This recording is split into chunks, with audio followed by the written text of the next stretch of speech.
Hello and welcome to our Profiles in Power series, where we are highlighting educators across our county to celebrate their work, personal stories, and shining a light on the important work they are doing in service of our students. My name is Valentin Escanuela, Executive Leadership Coach with the San Diego County Office of Education's Equity Department. And today I have the privilege of interviewing an amazing educator in our county, in Kristen Kramer, who is an assistant principal at San Pasqual High School. And so welcome, Kristen. Thank you for joining us today. Hi, thank you for having me. So we're going to go ahead and dive in and just get started with telling us a little bit about your story. Tell us a little bit about your background and your experiences. Yeah, so I grew up in Texas in the suburbs of the North Dallas Metroplex area. Growing up, always super into sports, super competitive. You know, I'd compete against myself if there was no one to compete against. Put my brother through all those competitions as well. But really gravitated towards playing soccer, played club soccer growing up, played in high school, won a state championship, and then eventually earned a Division I scholarship to play soccer at UC Riverside. So really thankful for all the coaches and teammates, for all the lessons I learned. But, despite all the winning and the trophies and the accolades that go with that, my home life wasn't the best. I grew up in a broken home. My mom was dealing with some mental health issues, and it really took a toll on our family. And, my senior year of high school, our parents decided it was best for them to divorce. And that was devastating for my brother and I. I'm thankful that he and I could rely on each other, and, super thankful for sports being my outlet. Because I don't know, I'm not sure I'd be sitting here right now if I didn't have sports and mentors and coaches to help get me through that. So fast forward to college, I knew that when I was about to graduate, I knew I loved working with kids and wanted to create better opportunities in some ways that than what I had growing up. And I knew I didn't want to sit behind a desk for 40 hours a week every week. So I also wanted to give back to the game of soccer that had given me so much.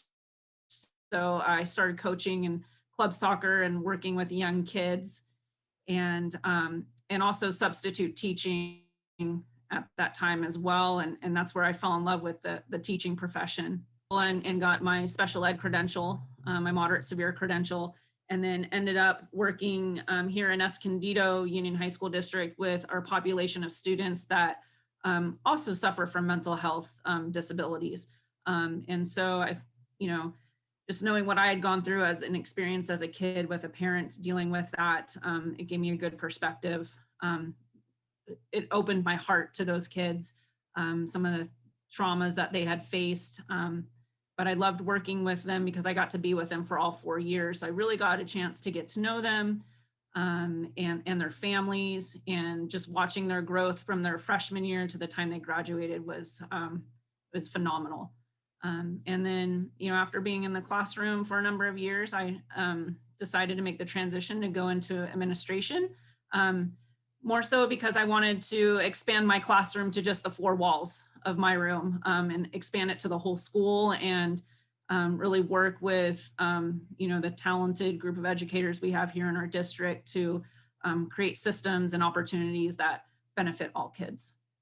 So thank you for sharing that story with us, and thank you for being vulnerable in that way, Kristen. In celebration of Women's History Month, who is a woman in your life that has inspired you, that has pushed you to be your greatest self, both personally and in your professional life? Mm-hmm. Yeah, so I draw inspiration from multiple women. Growing up in the mid to late 90s and being an athlete, there weren't a lot of female athletes to look up to.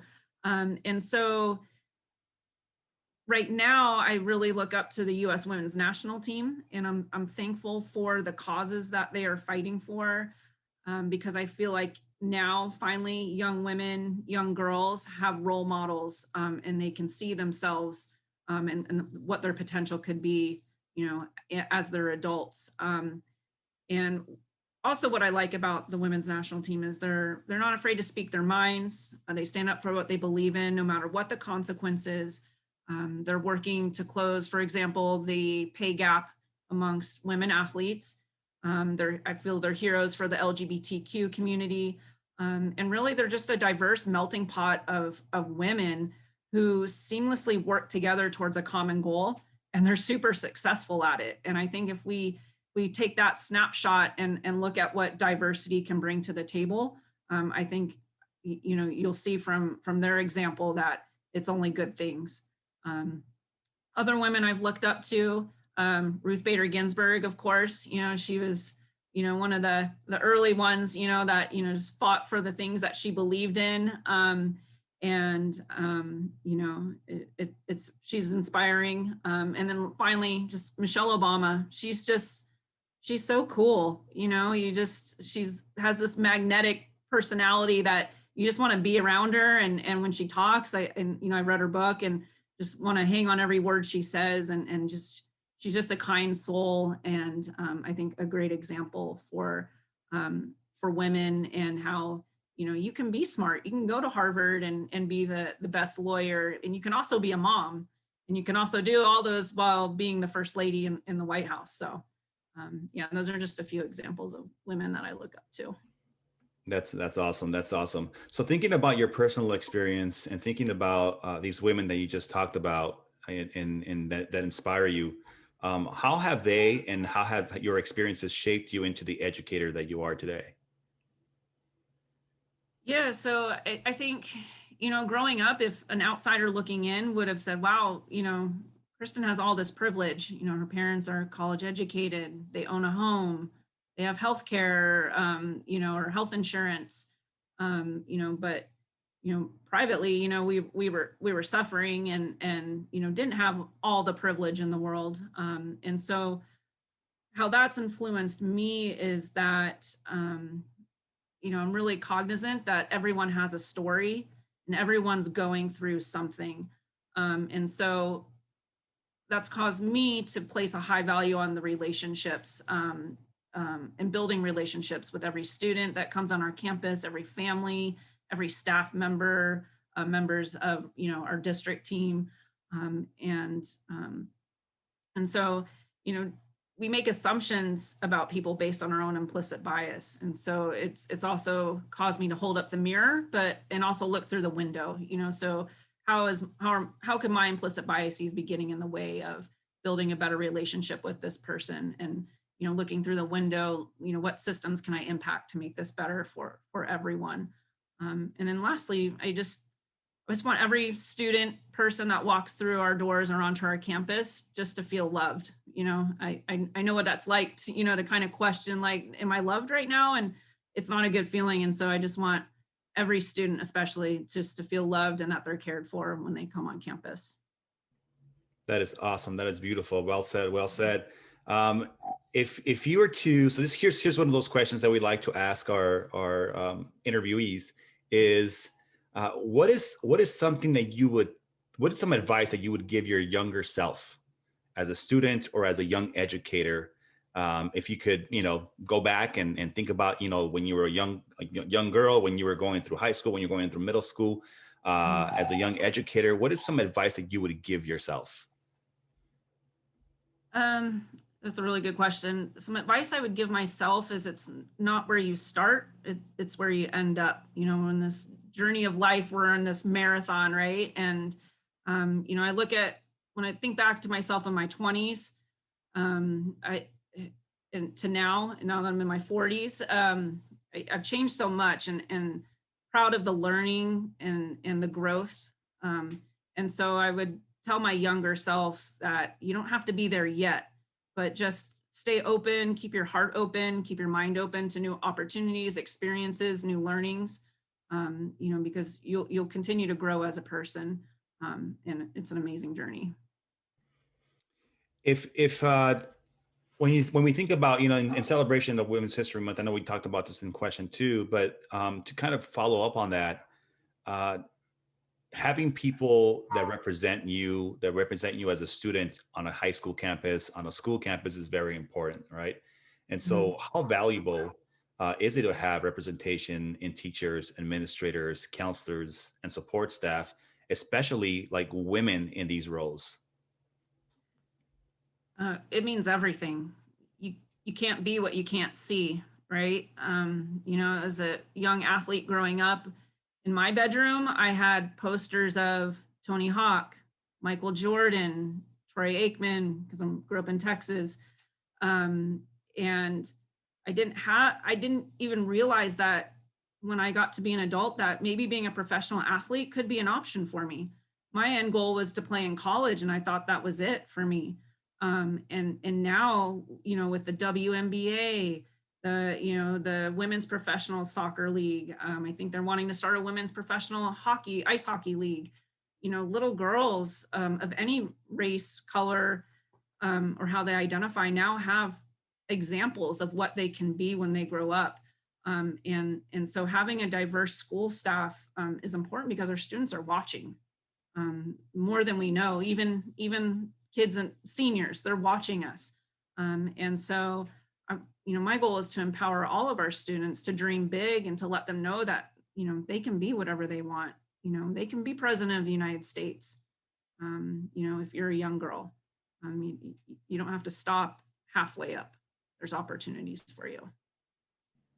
Awesome. And then our last question for today, Kristen, is thinking about education, thinking about the current situation that we're in with this pandemic and this social justice movement that's happening across our country. What is your vision of education as we continue to evolve our practice and systems in support of all students? Yeah, it's a great question. I think especially in light of the pandemic and everything that everyone's gone through this past year, I think it's shown that education needs to be adaptive. We have diverse learners on, not just our campus, but on every single campus everywhere. And so there's no one path that's going to work for all students. But what I do think needs to be consistent and a constant is that we need to keep working towards creating a positive transformational culture for both our adults, our staff, and students, so that when they're on our campus, there's this sense of teamness and family, and that the work that they're doing is valued. I also think that we need to offer challenging curriculum to students. And by that, I don't mean just offering the AP courses, and asking every student to try one, because if the ladder's 4 feet tall, they're never going to get there, right? Or some kids won't get there. So it's just providing productive access to the challenging curriculum. The student has the ability, to make meaning of the learning and make it their own. And so really, I think that entails, our ability to really break it down for kids so that they can access those challenging courses. And then lastly, I think, we need effective instructional practices, that are culturally responsive, that honor, the background and experiences and culture of our students. And one such strategy being, promoting academic discourse so that every student has the opportunity to speak, so that they can make, deeper connections with their learning. Beautiful, beautiful. Well, we really appreciate you sharing your thoughts and your story with us. We're really taking a lot of enjoyment in listening to the stories of educators across our county, especially educators like you who are doing great things for kids. So we appreciate being here with us today. We wish you, a great rest of the year, and thank you for joining us. Thank you so much for having me. I really enjoyed it.